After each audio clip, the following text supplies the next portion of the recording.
Well, good morning. Congratulations, you survived the cold and the rain. You made it to church. Give yourselves a round of applause for that. So great to see you guys today. We're so thankful for all of our Bridgepoint family watching online as well. I'm really excited for today because we're wrapping up this series that we've been in called Relationship Reset. And the whole idea behind this series is that at the beginning of the year, oftentimes we reset our goals for health and fitness or reset goals for finances or in our career.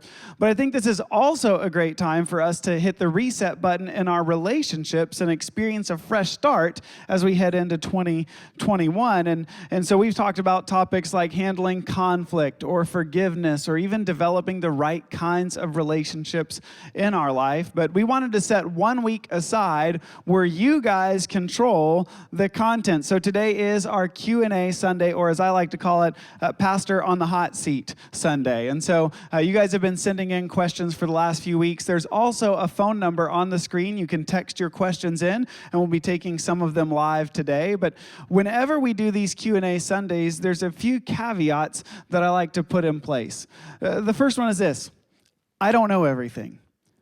Okay, you pick your jaw up off the floor. I know that's shocking. It's surprising that I wouldn't know everything, but because of that, I might have a different approach or different take on some of these issues than you do. And that's okay. We can disagree and still have relationship together, still serve together, still worship together. In fact, I think that that's what makes the Christian faith so different from the rest of the world, because agreement and acceptance are two different things. You don't have to agree with somebody to accept them. You don't have to agree with somebody to maintain a relationship with them. So it's okay if we disagree on some things today. The second caveat that I will give you is that because it's Q&A and it's rapid fire, the good thing is it's a great sermon if you have ADHD, because you only listen to one topic for a few minutes and we're on to the next one. So it's like channel surfing sermons. But what that means is I don't have a lot of time to give an exhaustive answer to any one question. And that's not even my goal today. My goal is to give you a few thoughts, a few things to help you pointed in the right direction, because I believe with God and Google, there's nothing that you can't learn. And because of that, because you're texting in questions live, we're not going to have scriptures up on the screen. We're going to reference a lot of scripture, but I'd encourage you to take notes today and to jot some things down as we're talking. And the third thing is just a reminder, this is a relationship series, and you have relationship questions, and some of those are PG-13. So we're not going to be graphic, but we do want to have open and honest conversations about issues that people are dealing with in all kinds of relationships, including marriage. So if you have young kids and you're not comfortable with that, we totally understand. We have our Bridge Kids ministry located on the other side of the building. That's for kids birth through 5th grade, and we have a worship experience specifically tailored to them. Now, I think that what would be most beneficial is probably not for you just to hear from me.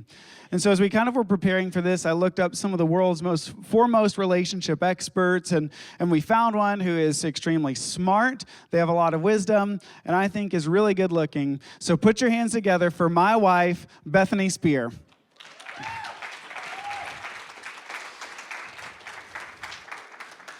And as you can imagine, she's super excited about this. Not nervous at all. One thing that I would just preface everything we're going to talk about today is Bethany and I aren't up here because we have a perfect marriage. We've been together for 14 years. We've gone through a lot of ups and downs. But the reason that I wanted Bethany to share is because when I get up here and I share my perspective from a relationship, haven't you ever wondered what the other side, what that other perspective is? And so she'll be here today. She got a lot of wisdom and great insight to give us. And so I'm excited to jump in. Are you ready? Ready or not, here we go. All right. Question number 1. How do you fight fair? That's a good question. And actually, I will say during the course of the weeks leading up to this, probably the most common question we got was, how do you fight fair? So do you want to start this one? Yeah, I'll start an easier one. I think first, before you get married, women, we just have to establish that we're always right. And then that pretty much solves everything, right? No, I'm just kidding. But I do think that you need to have these conversations before you are in the heat of the moment of a fight. Like, kind of lay down in your relationship, what are our ground rules for when we fight? What's off limits? What's our goal here? That kind of thing. I think it's important to have the goal that our goal should always be that we are for one another, that this isn't one person against the other. We've talked about it before, that a lot of times fights come from unmet expectations. And so the hope would be that we have this conversation, or this fight as it ends up usually being, but that we come out better for it. And so that we know when we go into a fight, we're not really against each other, that our goal would be the same, that it would bring us closer to one another. I shared with the women on Thursday that I think that the enemy's number one tool is division. And so I think his goal for our fights with our spouse would be to cause division in our relationship and to pull us apart from each other. And so we want to make sure that we are drawing close to the Lord in this and that we come out stronger for it.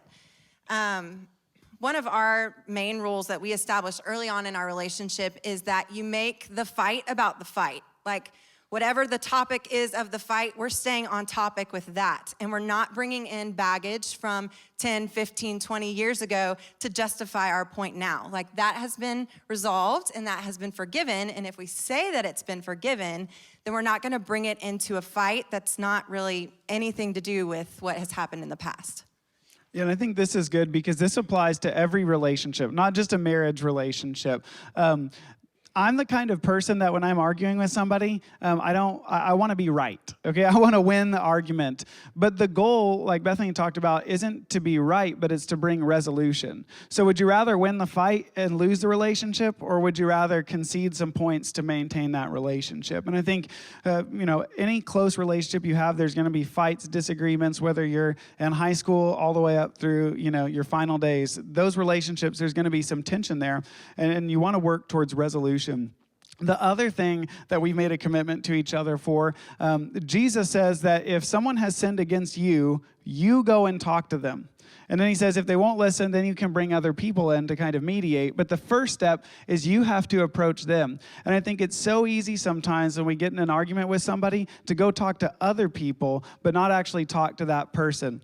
And when we're married, I think one of the most damaging things we can do is pick up the phone and start calling our friends or our family and complaining about our spouse. Because here's what will happen.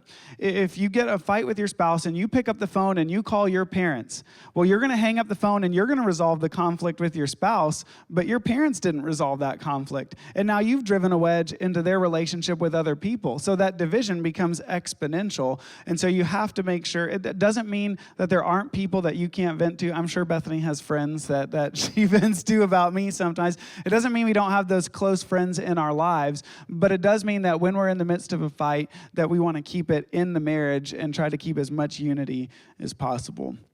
So is that helpful to you guys? All right, good. All right, great question. Question number 2. What are specific things you do to make sure your kids know that your relationship with God comes first, your spouse comes second, and they come third? It's a really good question. And so it's asking, what do you do so that your kids know that your priorities are God, your spouse, and then your kids? And I would actually preface that by saying before your kids can know, you've got to know. Like, you have to set those priorities in your life.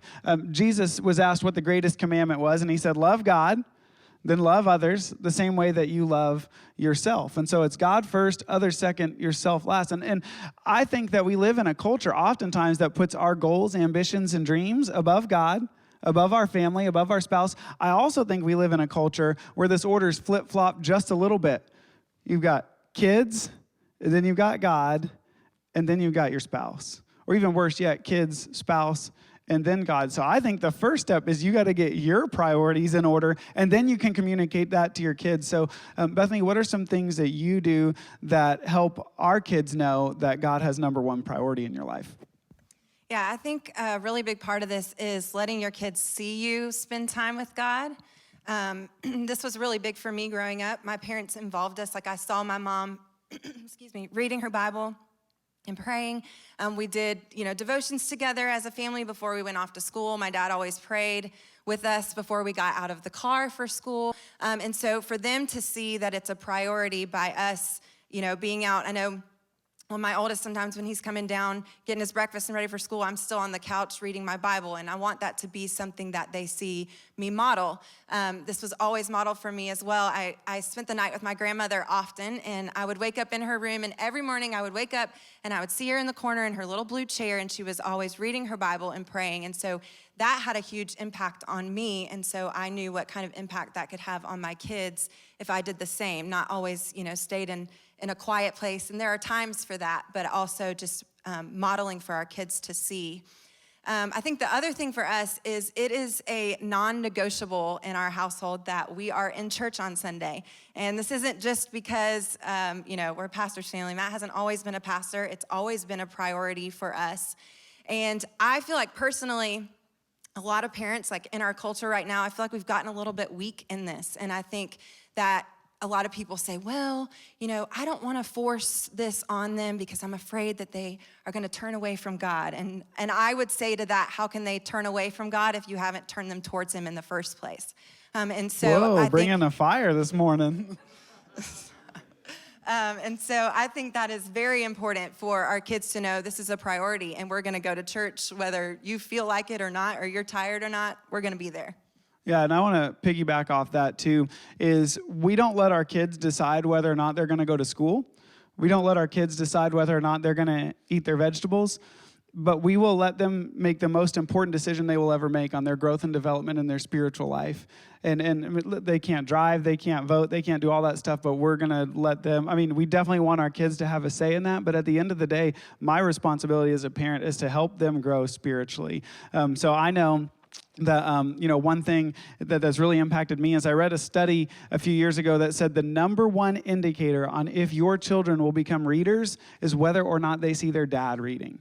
And so as a dad, that impacted me because I'm not just thinking about reading, I'm thinking about reading scripture and diving into the word. And I heard this quote from a pastor that really impacted me. It says, dads, we have to stop calling our devotional time a quiet time, because we need our kids to see us reading the Bible. So that means sometimes you're reading the Bible and you've got kids crawling on your back or fighting in the other room, but we want to set that example. So for the men in here, I would just challenge you, encourage you, set that example and make sure that God is the priority there. Another thing that we do is we do devotionals at bedtime. And even now, our son who's a teenager, he reads a chapter of the Bible and then he comes in and he summarizes it. And those are things we just want to model for them, that above everything else, God has number one priority. Now, the other part of this question says, okay, God has priority number one. How do you communicate to your kids that your spouse is in the second spot and not them in a way that's not demeaning? What are your thoughts on that? Yeah, I think having intentional time, obviously, that you spend together. We're very intentional about having date nights, and not everybody's in this position, but we always make sure, like, once a year, we go away without kids. And, sometimes our kids are like, what, you're going to go have fun without us? I'm like, yeah, we are. And so for them to know, like, we are prioritizing us, and that's important for us, and that they're not going to be involved in every single aspect of what we do together. The other thing I think is just having a united front. Sometimes I think that some parents are a little more stricter than others. And so the kids can kind of pick up on that and try to pit you against each other, right? And so they'll say, well, Dad said this, or Mom said this, can I do this? And we'll say, no, I'm on your mom's team. Like, we're on the same team here, and whatever Dad says, I'm with. And so even in that, and your parenting, just that they know you're on the same team and their voice matters more than yours. Yeah, we jokingly tell our kids, no, we're the parents' team and you're the kids' team. We're against you right now.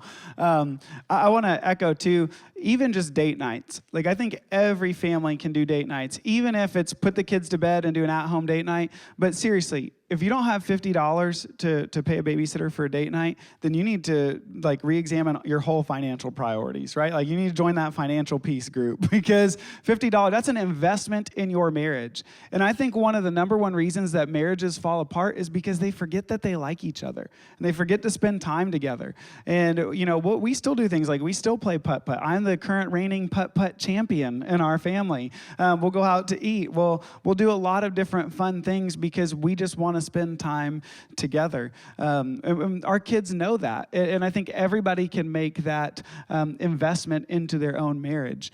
I don't think there was anything else I was going to say about that. Do you? All right. So then the last part was with kids. How do you communicate to your kids that they are a priority? Because it sounds like we're bashing on kids, and I don't mean to, but I think sometimes the pendulum has swung so far this way that any kind of recalibration feels like you're pushing against your kids. Our kids are a huge priority for us. So how do we let them know that they're a priority? Yeah, I mean, just like we have, dedicated time for us, we have dedicated time for our family and for our kids. And so we'll have family nights, and we try to make those special so that they know, like, we've taken time to plan and spend time together as a family. Also, having one-on-one time with our kids is really important. And I think this is really huge because all of our kids are very different. They all have different hearts and different love languages, just like we do. And so we've tried to learn what those love languages are and spend one-on-one time with our kids so they see that. One of my kids, he's all about your undivided attention. Like, he wants you all the way. And even when, when I go and say, hey, let's have mommy and Micah time, he'll say, are you gonna be on your phone? Which, we're on our phone a lot. And so for me to say, no, I'm not. I'm gonna leave my phone in this room while we have and that speaks volumes to him, that I'm stepping away from my priorities to spend time with him. And family vacations, we love to take family vacations, so we do have that time where our kids know I think the thing that we have to realize as parents is our kids may not be fully appreciative now. I remember being a kid and not fully understanding the things and appreciating the things that our kids did, but now I understand the magnitude of it. I think so often we're like, do you even know how much this costs? I said that probably 8,000 times at Disney World. And they might not, but one day that investment is gonna mean a lot to them, even if it doesn't now. Yeah, and I know Bethany's real sentimental, and I like my routine to be the same, so we end up with a lot of traditions in our household. And one tradition that we have is we always eat dinner as a family around the dinner table. That doesn't mean we cook all the time, but even if we get DoorDash, we're going to set it up at the table, and we ask the same question every day. What was your favorite part of the day? Now, we used to ask what was your high and what was your low, but our kids just focused on the lows and the negatives all the time. So we said, we're not going to focus on that. Just what was your favorite part of the day? And each one of them takes a turn. They get to talk. And then we ask these probing questions. And so they know every night they're going to have a chance to get mom and dad's ear. The other thing that we made a decision a long time ago is our kids love the bus. I don't know how you were I hated the bus growing up, but they love the bus. But despite that, I drive the kids to school every day because I want to get the last word in their life before they head into school. I want to be the last one to encourage them or to challenge them. And because they know they have that set 20, 25 minutes with dad every morning, some of the conversations, even just on the way to school, have been so fruitful and so good. And we've been really intentional to try to create these spaces, these family nights, just so that we can have that time together as a family. So I think that's a great question. I'm sure you guys have some ideas too. This might be a good thing to talk about even in your life. I think something we struggle with sometimes is, our priorities. It's even putting our career above those things. And so I think assess your priorities, sit down together with your spouse, talk through how are we putting God first, each other second, and our kids third. It's a great question. All right, next question. How do you promote a healthy sex life in your marriage?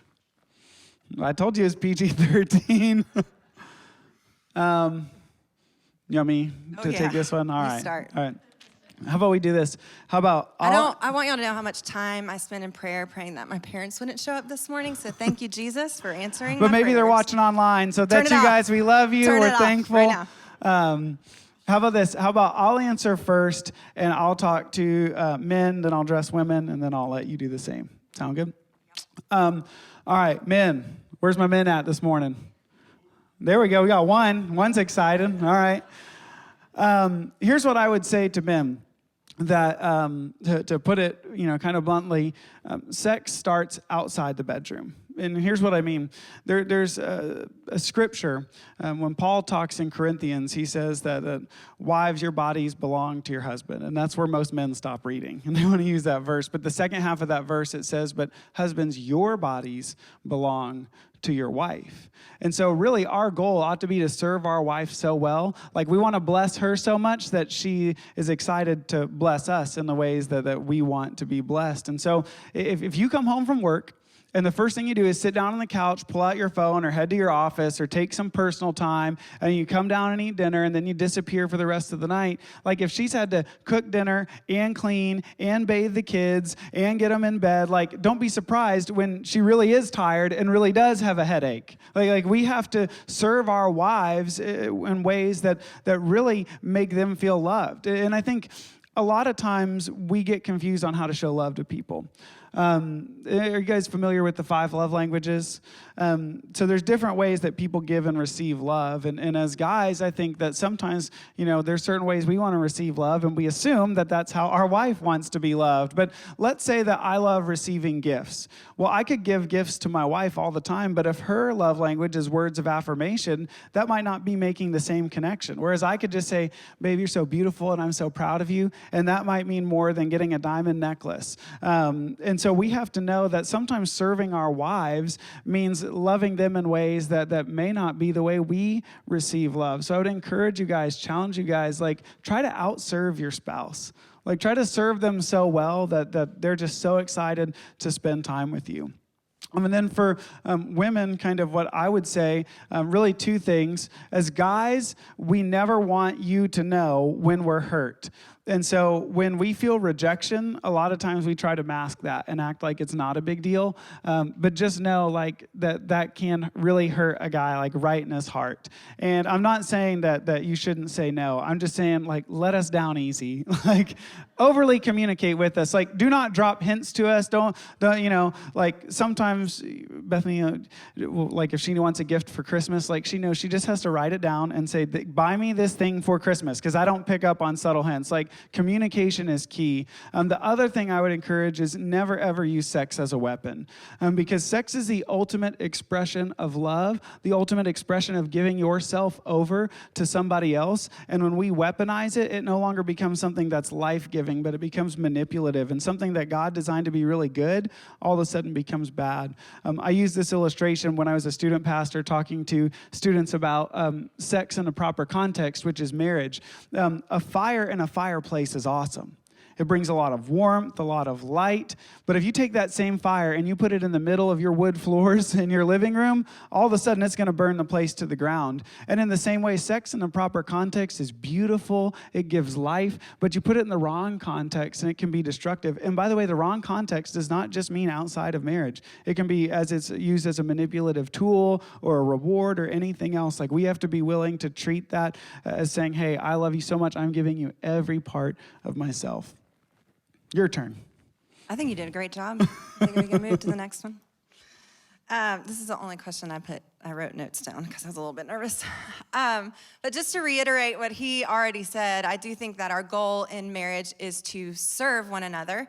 And so it can't be all about our own needs. I do think that it's sad. You hear a lot of times in circles of women where they're like, oh, like I finally, broke down and had sex with my husband, like it's something that they dread, when I think that God created it to be this beautiful thing for men and women to bring us together and to have that intimate moment. But I do think that it has to come from a place of serving for both of us. So for women, I would say that we can't let our emotions drive us. I think women, we are very emotionally driven people. And so when we feel like doing something, we do it. And when we don't feel like doing something, we don't do it.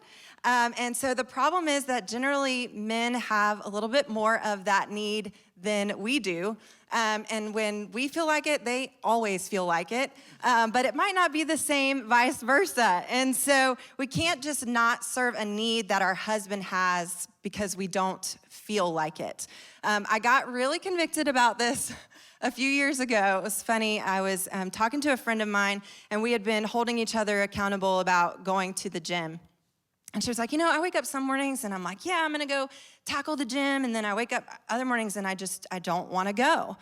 And I was like, no, I get that. Like, I'm feeling good some mornings. I'm like, let's go to the gym, let's work out. And then there are mornings I don't wanna go, but I force myself to go. I decide to go because I know that it serves my body well. I know that it's good for my body. And so then later that night, like women, we know, like when you're kind of like, oh, I know what he wants tonight, right? and I'm already thinking, I'm so tired, I don't feel like it. And it was like that same conversation came back to my mind. And I was like, if I am willing to serve my own body when I don't feel like it, because I know that it's good for it, shouldn't I be willing to serve my husband in this way?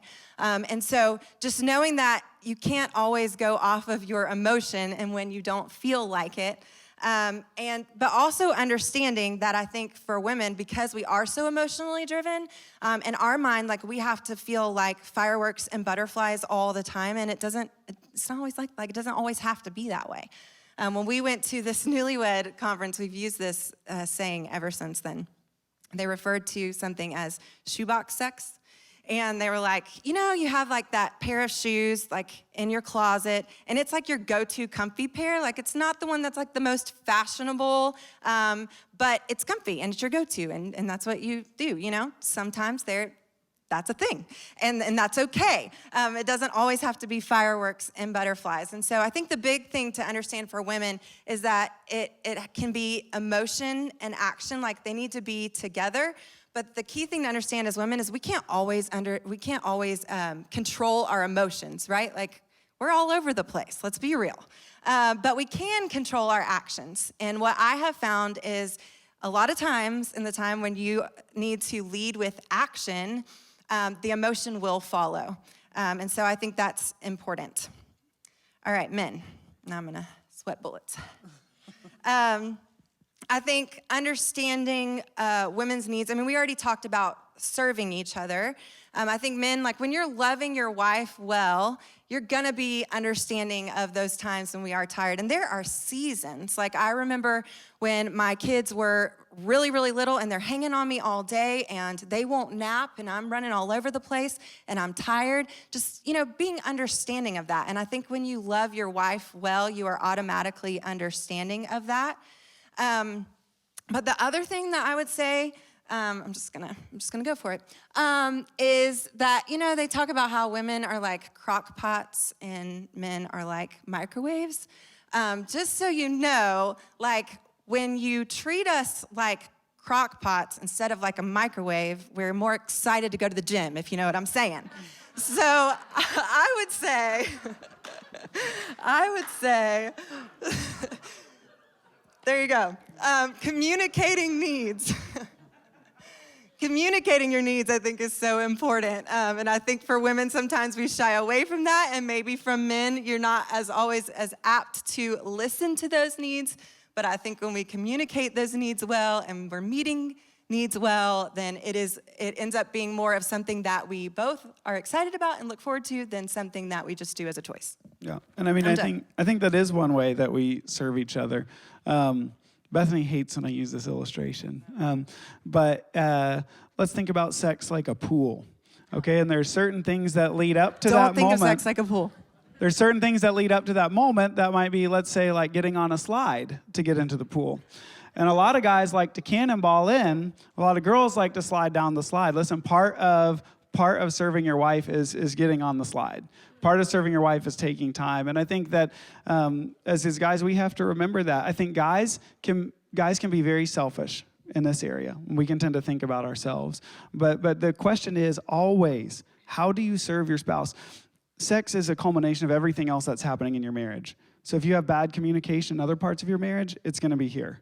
If you're not serving your spouse in other areas, you're not going to be serving your spouse there. Ephesians chapter 5, Paul says, wives, submit to your husbands. But then he says, husbands, love your wives. And that word love there is agape. It means unconditional love. You're putting somebody else's needs before yourself. And so wives are serving their husbands, but husbands are serving their wives. And it's almost like this race to see who can elevate the other person more, who can serve them more. And if that's happening in every other area of your marriage, I promise you it's going to help in that area as well. You did it, babe. I'm proud of you. All right. Next question. All right, how do you mend a broken relationship? This is a phenomenal question because I'm sure that all of us have experienced broken relationships in every aspect of our life, whether it's with coworkers, friends, other people. Fantastic question. Why don't you take the lead on this one? Yeah. Like he said, we can deal with this in a lot of different areas. I think a lot of it depends on how the relationship was broken or what kind of took place there. That kind of depends on what it's going to look like. But I think the first thing that we have to do is we have to take full responsibility for our part. Like if the relationship was broken because of us, we have to learn to take full responsibility. We say all the time in our house to our kids, no BCDing, no blaming, complaining, or defending. And so you don't go into it and say, well, I know I did this, but this is why. No, you take full responsibility for it and just say, I understand that I was in the wrong here and I understand that I did that. And then realizing that it takes time to rebuild trust. Depending on, again, what the situation was, it takes time to rebuild trust with that person, that you're not gonna hurt them again, or that's not gonna be a repeat action of yours. So even asking them, how can I rebuild trust with you? What's it gonna take to rebuild trust with you? But the other thing that I think that God has used so much in my life, I've had some relationships and some friendships in my life that have never been fully mended. And when I say that, I mean like there's been no real reconciliation. Like there's no clean, closed chapter to it. And that's really hard for me. I'm all about reconciliation and making relationships right. And so I can remember being in this situation and pouring my heart out and taking responsibility for my part in it and saying, what can we do to fix this friendship? How can we fix this? And then the other party just being non-responsive. And they didn't want to have a conversation with me. They didn't want to mend the relationship. And I struggled with this for so long. And God gave me the verse that so long as it depends on you, live at peace with everyone. And so for me, that was the piece that I needed to understand that I can only do what I can do. And sometimes you can do everything right, and that other party is just not gonna wanna enter into being willing to mend that relationship. But just knowing that I did everything that I could. I took full responsibility. I wanted to rebuild that trust, but it doesn't always lead to reconciliation. Yeah. The theme for this series, I feel like I've probably learned more in this series than anybody else has, but the theme we've talked about this week in and week out is, what is the only thing in this world you can control? It's you. You can't control the other person. You can't control their response. Whether you did something that broke the relationship or whether they did, you can only be responsible for yourself. And I love this verse in 2 Corinthians chapter 5, verse 18. It says, everything is from God, who has reconciled us to himself through Christ. Like, I mean, that's like a daily reminder. Like, everything comes from God, and God is so good that when we rejected him, when we ran from him, when we did not give him priority in our life, you know what he did? He went to the cross, and he died for our sin. He covered all that to bring about reconciliation, which is a fancy word that means to bring us back together. See, when we ran from God, he ran to us. The more that we push him away, the more he tries to draw near to us. He wants that relationship there. But the second half of that verse says, and he has given us the ministry of reconciliation. So God made a way for us to have a relationship with him, and then he gave us that same ministry. So we're supposed to go out and love people and help them to have a relationship with God, and we're supposed to go out and help people mend their relationships with other people. And that can be so hard because there are certainly times in my life where I've messed up and there's been a relationship that's fallen apart. I'm reminded of Jesus. He says that if you go into the temple to worship and you remember somebody else has something against you, it's not even that you have something against somebody else, that you're mad at somebody, but is there somebody who's holding bitterness over you? Jesus says, leave your offering there. Don't go any further. Go and try to make things right before you come and worship Jesus. And I think maybe there's some of us here today, and there's some relationships in our life that God is telling us, man, I'm so thankful that you're here and you're ready to worship, but there's some people that you need to do business with. There's some people you need to ask forgiveness from. And it doesn't mean that those relationships are always going to be perfect. I had probably the best friendship I ever had. It fell apart, and honestly, I don't know why. And there was a lot of years spent sending emails and Facebook messages and trying to meet up and never having full closure, but knowing that I have done, like Bethany said, I have done everything that I can do. I cannot control anybody else. But as far as it depended on me, I pursued peace. And I know we're both believers, so I know one day we're going to be with Jesus, and that relationship will be mended. There will be true reconciliation. But in this broken world, sometimes that may not be possible, but we just do whatever we can to help other people find Jesus and other people mend broken relationships. So I hope that was helpful for you today. Didn't Bethany do an amazing job? What I want to do is I want to take a moment here because I think there's a special opportunity we have. Some of us walked in and our priorities are all out of whack. Or maybe we're still having bitterness towards somebody else because we haven't experienced that reconciliation with God. And so I think there's some of us here today, we need to take a moment to think about our priorities. And so wherever you're at all across this room, would you just bow your heads and close your eyes? If you're watching online, feel free to pray with us as well. But if there's some priorities that need to change in you, maybe you let your career be first. Maybe it's your kids that have been sitting at number one on the list. Maybe it's even your spouse. Listen, if God isn't first in your life, he's not in your life. He's a jealous God. He wants all of your heart. And so today, maybe some of us, we had a moment where God was number one, but today we need to come back to that moment.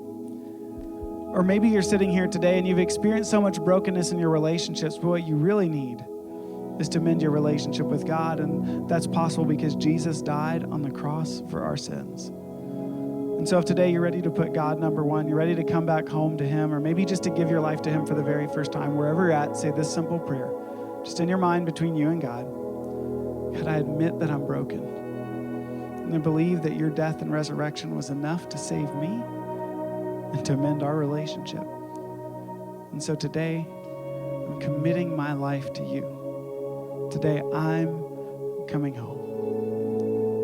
And for a lot of other people, I think that there's probably some relationships that need to be mended. There needs to be some reconciliation. Maybe you spent years holding bitterness and hurt. Today's the day to let that go. And if that's you, I want to pray for you right now. God, we're so thankful for the relationships you bring in our life. But I'm praying right now that bitterness and resentment, that all that would be just pulled out of our hearts. And today we could just trust you, that you would fill us with your Spirit, that you would help us to make the first move.